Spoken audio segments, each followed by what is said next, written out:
I'm Mike Keith. This here's Amy Wells, and we welcome you to the BetMGM studio. On this edition of Titans All Access, Mike Tyson returns to boxing this weekend, and this Titans player has spent a lot of time with Iron Mike in recent years. Follow Me Through Tennessee is back as Mike Keith and I take you to Chapel Hill's Nash Family Creamery.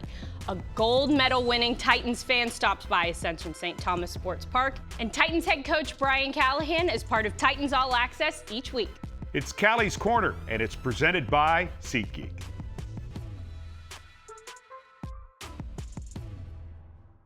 Coach, in your press conference today, you received almost 10 separate questions about Will Levis. What were some of the most important things that you took from his performance against the Chargers? Yeah, the first things first, no turnovers. We have, I don't know how many games straight we've thrown an interception between him and Mason, but to have no turnovers from the quarterback position was a very positive step in the right direction.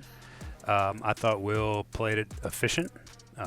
He completed the ball, but he didn't do – best way to say this would be he played efficient, but he also was aggressive in some of the throws that he made. And those some tight window throws. They were accurate.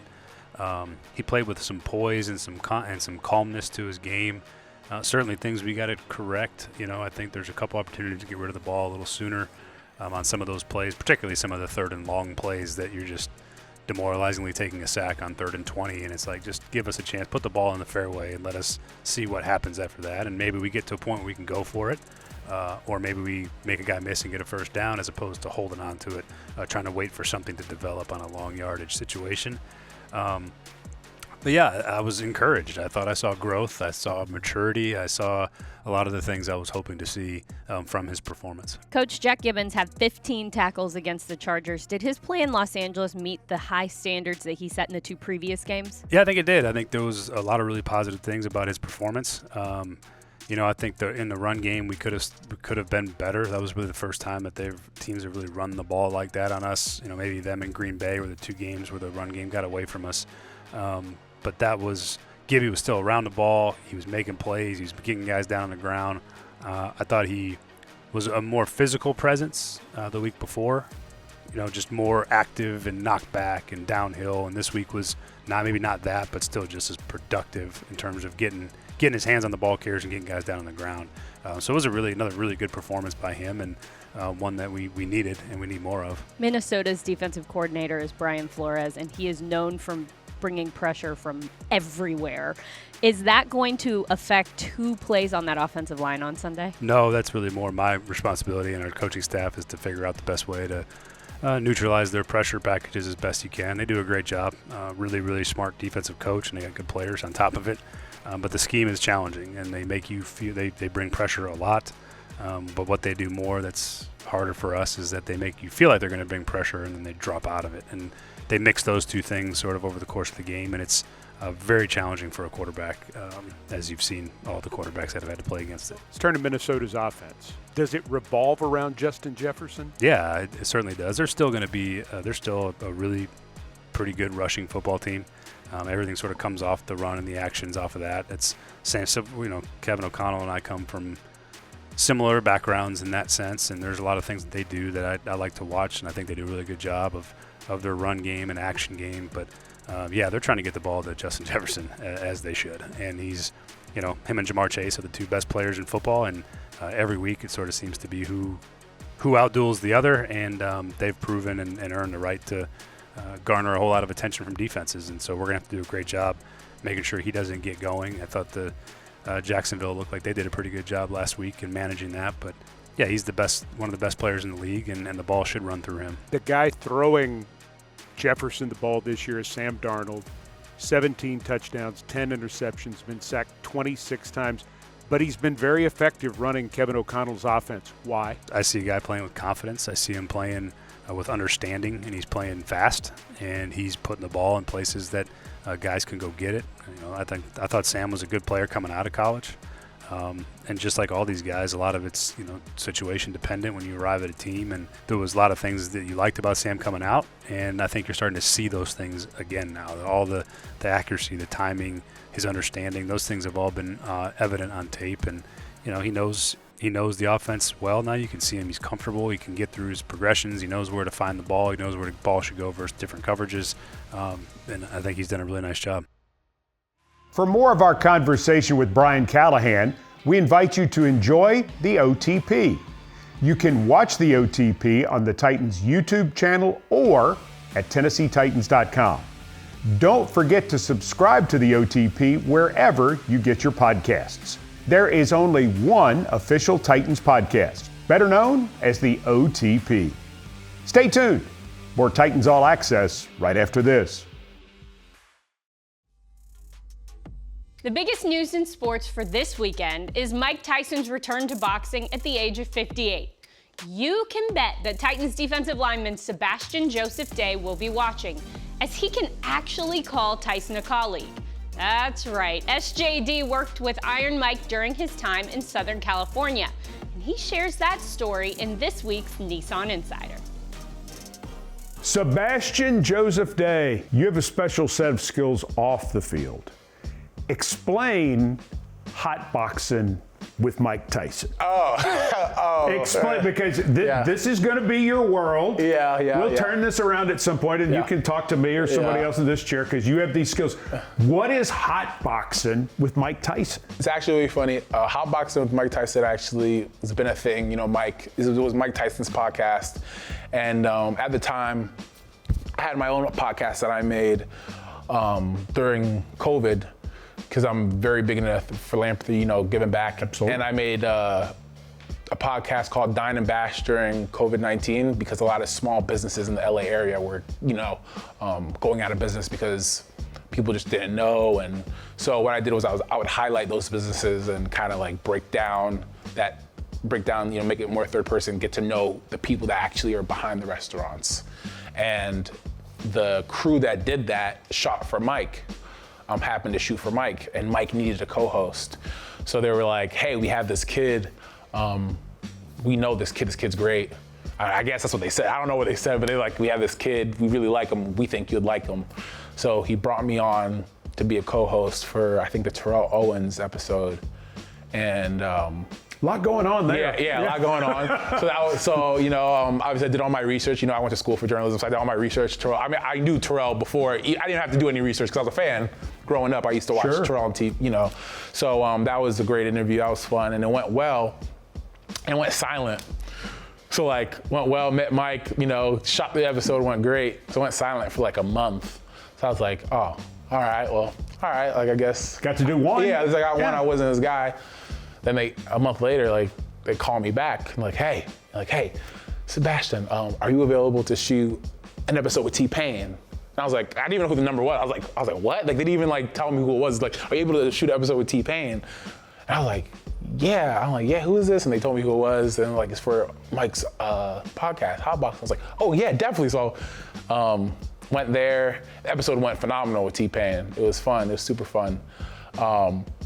And then I guess after that, Mike was like, that's my guy. Uncle Mike, you know, that's my guy. And yeah. And what's he like working together? Oh, he's awesome. He's awesome, man. One thing about Mike that I think a lot of people don't know is how humble he is, you know? Really? Yeah, he really is. He's so much humility. And I think it's so awesome because he's not afraid to admit his mistakes and to talk about how he learned from them. And he always talks to me about certain things about that. You know, I'm not gonna go into detail because obviously it's conversations between him and I, but just the humility he has and the knowledge he's always able to give me and whatnot about, you know, the way he how he spent his money and things he just did that just probably weren't that probably weren't, I guess, right. But also in the same light, he teaches me in the fact that money isn't everything, you know, because he tells me, he's like, I remember he told me once, I've lost it all. I've had it all and I've lost it all. Right. And you know what, only thing that matters is my family, the people that are with me, you know, my loved ones. That's all that mattered because they helped me through it. And I'm like, and when you hear stuff like that, you know, from a guy that is legit an icon, you go anywhere and he's recognized, the most recognizable man in the world. It gives you a real sense of what life's about, and it is about, you know, your family, the people that you do it with, your faith, all that. So shout out to Mike, man. Shout out to Uncle Mike. It's my guy.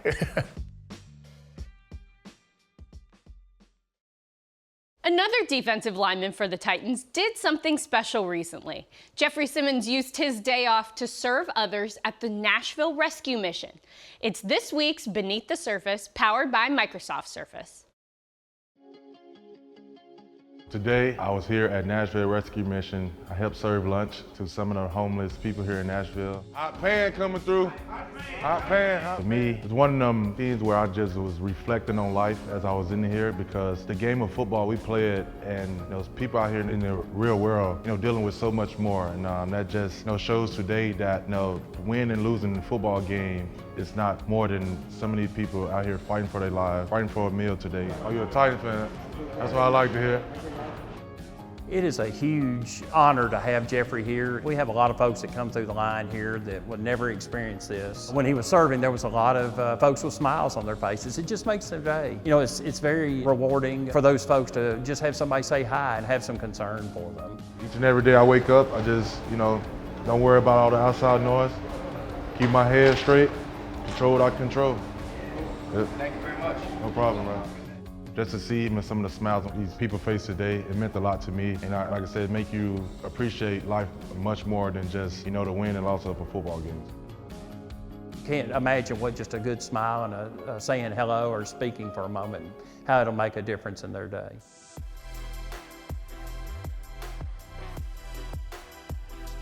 When Titans All Access returns, you're invited to follow me through Tennessee for sandwiches, ice cream, and delicious cheese. Stick around for that.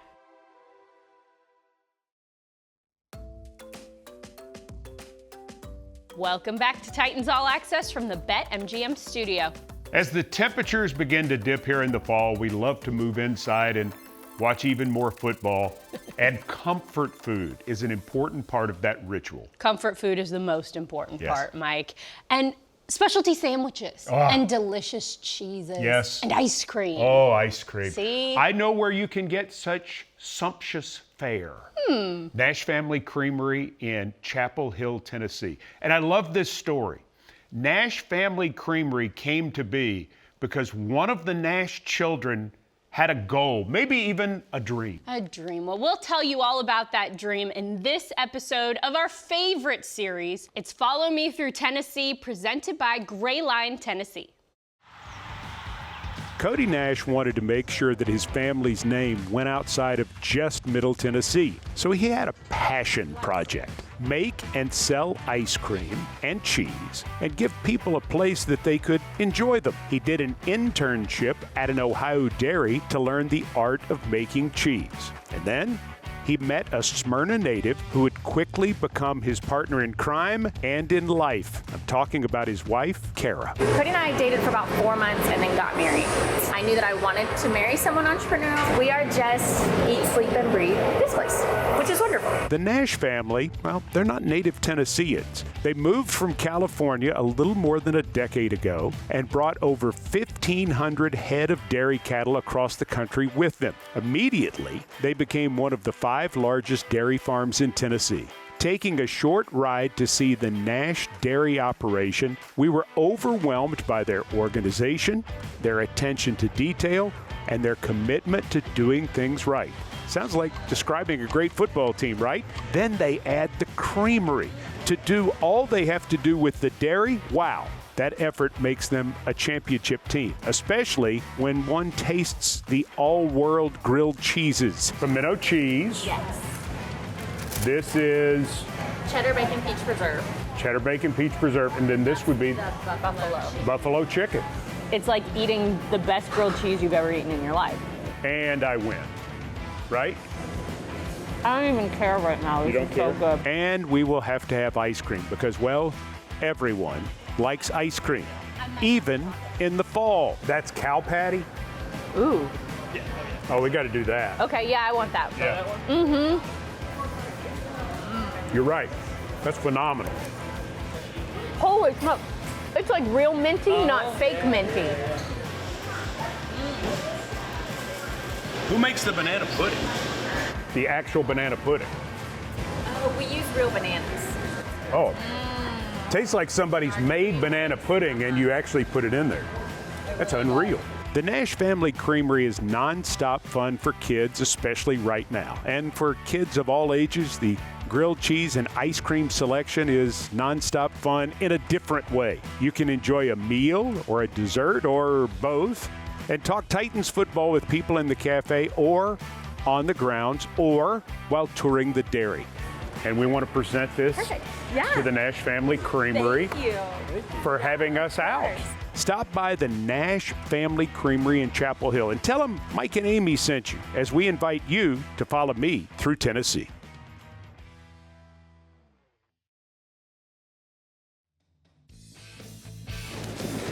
Pitches it, left side, Dobbins tries to get around the end.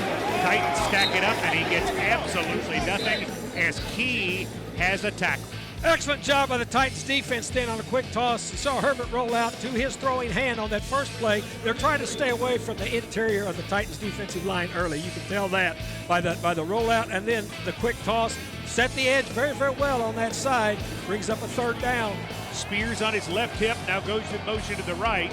Levis going to run it left. Turns the corner, looks for room, and is pushed out of bounds by Henley with a first down for the Titans at about the 43. Nice call. A pure quarterback sweep all the way. Everybody went with the little toss fake that he did to his right. Earlier in Titans All Access, we mentioned the OTP, the official Titans podcast. The episode that is currently available for your enjoyment features Olympic gold medalist, broadcaster, speaker extraordinaire, and cultural icon, Scott Hamilton. Scott is also a huge sports fan. True. And because he has lived in Tennessee for quite some time now, he's become a Tennessee Titans fan. Scott Hamilton dropped by Ascension St. Thomas Sports Park this past week to promote his 8th annual Scott Hamilton and Friends show set for Sunday, November 24th at Bridgestone Arena. This amazing event raises money to make a difference in the lives of those affected by cancer. It was an absolute thrill for us to sit down with Scott Hamilton, and we wanted to share some of that conversation here on Titans All Access. You mentioned it's the 40th anniversary of your gold medal. Yeah. I remember sitting in my living room watching on those, the big TV. Oh, yeah, the big tube TV. And what you as younger don't quite understand, and those of your generation, the Cold War was such a big deal at that moment. When we competed internationally and we had a chance for one of our guys or our girls to win, it was a big deal. So you're going out there for the free skate to put it away, and we're all on your back at that point. Yeah, it was a big day. And you go out and you come through and you win the gold medal, and when you come off the ice, the first thing you say is sorry. Yeah. Wow. And I was like, you were great. My weakness is always the compulsory figures, and there were 30% of the competition back then. Short program was 20%, the long program was 50%, right? So I figured if I could be top 3 in all 3 events, mathematically, I could not lose. I won the figures, which was impossible because I beat probably the best guy ever, a guy named Jean-Christophe Simon from France. Go out for the short program. Brian Orser and I tied, basically, broken tie in his favor. Still sitting in first. He was 8th in figures, came up a little bit. So when we got to the freestyle, Brian had to win, which he was going to because he threw a clinic down that night. And I had to be 5th in the long in order to lose. And I haven't lost a free program in over 3 years. Wow. So like what I was getting from the media, and that's why I hid in my room the whole time, was, do you realize that you're the only real sure thing in this Olympics? If you lose, it's going to be a humiliation of our country. As a competitor, having been under that kind of pressure, Will Levis, if you were advising somebody who faces that kind of scrutiny, that kind of pressure as an athlete, what's your number one piece of advice? Preparation. It's all preparation. It's all preparation, knowing that you've got that throw, knowing that you understand that defense, knowing exactly where your receivers are going, knowing exactly the timing of that handoff. All of it's preparation, and all that preparation for like a Will Levis, it happened in little league stuff, and then it went to high school, then it went to college, and now he's in the pros. It's all talent and preparation. But the main thing is going into that moment knowing that you've done everything you can, and now you just got to step into it and make it happen. And the mental side of it is Try not to stand in your opening position and say, don't choke, right? There's that, right? Stand in your opening position and say, I'm prepared. No wouldas, couldas, or shouldas. I don't have one regret, and I'm stepping into this moment because A, I earned it, and B, I'm prepared.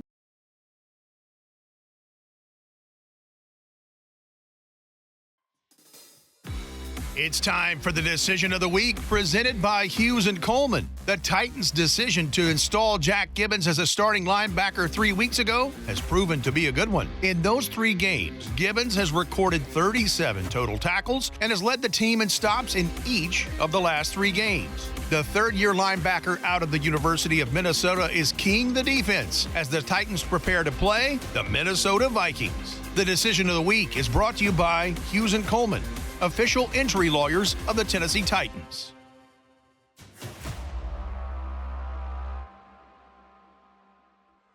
This Sunday at Nissan Stadium, the Tennessee Titans are back at home to host Minnesota. Titans radio airtime this Sunday is 11 a.m. Central, kickoff for 12:02 Central.